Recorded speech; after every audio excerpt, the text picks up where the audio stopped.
My daughter's friend kept coming back to our house. Her shocking secret changed everything. You know, the thing about being a single father, and I mean truly single, no co-parenting, just me since my wife passed a year after our girl was born, is that every milestone your kid hits, you feel it twice. Once as a father, and once as the entire parental unit. My world is neat, predictable, and frankly, too quiet. Then came Emma. My daughter, let's call her Angela, said she was having a slumber party. I ordered the pizza, set up the movie theater in the basement, braced for the inevitable shriek fest. But when Emma walked in, the neat geometry of my world fractured. It was a vicious New York January, the kind that bites through 3 layers, and this little girl was wearing a threadbare cotton dress, clutching a backpack that looked like it had survived a war. It hit me then. I had prepped for a party. Angela had prepped for a mission. I expected a house full of giggling 8-year-olds. It was only Emma. That night, after I'd poured my 5th cup of coffee, I found myself drawn to the quiet sound of movement in Sarah's room.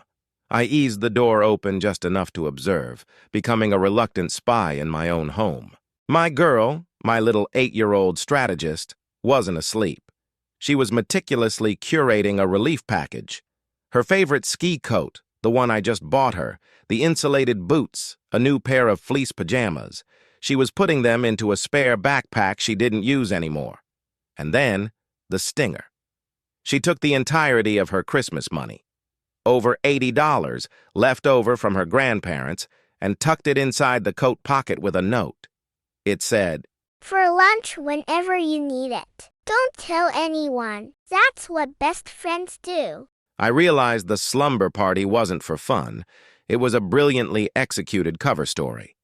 She had kept the other girls away not out of malice, but to grant her friend the dignity of anonymity. She understood that charity, given publicly, often feels like a stone.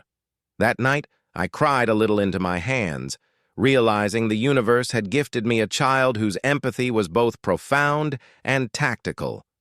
But dignity doesn't feed you long-term. I learned Emma and her mom were living out of their sedan. My small act of generosity suddenly felt microscopic.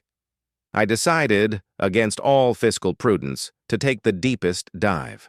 Okay, that's all for right now. Be sure to check out the full story in the link below. Have a nice day, and be safe this holiday season.